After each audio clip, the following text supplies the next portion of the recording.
Hi, Bloggy friends. I'm so excited. We have a very amazing special guest today. It's Matthew Barnett, Pastor Matthew, and he has written this new book called The Cause Within. I've been reading this book, and honestly, it's as good as any fantastic fiction book I've ever read. You know how fiction books, you pick them up and you start reading them and you can't put them down? That's the way this book is. It's called The Cause Within You, finding the one great thing you were created to do in this world. And we've been talking a little bit about finding the one great thing on the blog, and so I'm so honored to have you with us, Pastor Matthew. Welcome. Well, it's good to be with you. Thank you. And my friends are called Bloggy friends, so this is new terminology probably for someone from LA, right? Okay. So what I want you to start out talking about today is your story. Now, you were a preacher's son from this amazing, huge church. Is it First Assembly in Phoenix, Arizona? That's right. Right? Yep. Okay. And so your dad has this huge church, and then he gives you the opportunity when you're 20 to go to LA and to pastor a church. Now, it was a little different because there were about 39 members. This church it used to be huge, and then it dwindled down to 39 members. So you get there and you're all pumped up and you're all excited, and you go in to preach to these 39 people, and you effectively preach the church down to zero. That's right. And you actually had a Sunday where you showed up and no one was there. So when we talk about the cause within you and finding that one great thing we're supposed to do, a lot of times we're starting at zero. And that can be a scary place. So you started at 39, but then you hit that place of zero. What do we do to find the cause within us when we're at zero?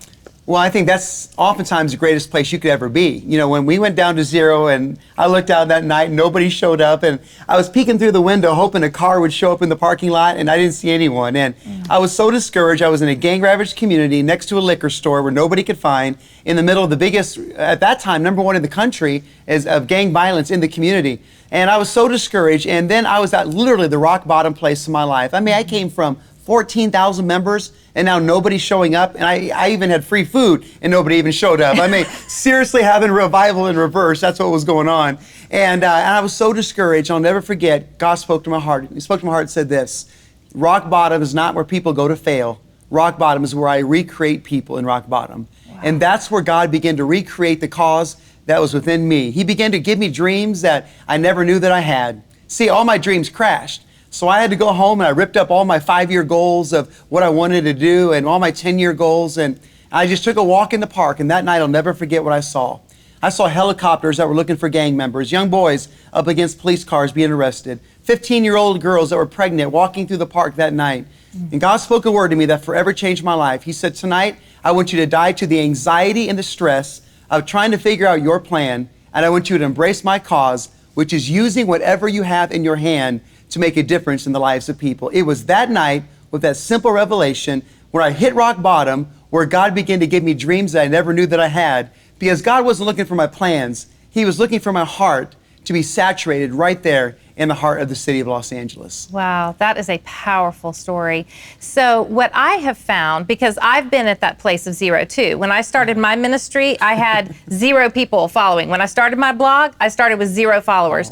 And you know, it is an intimidating thing to say, okay, I'm gonna start in ministry, but you realize in order to have ministry, you have to have people there. So what God was teaching me, similar to you, is Lysa, your job is to be obedient to me.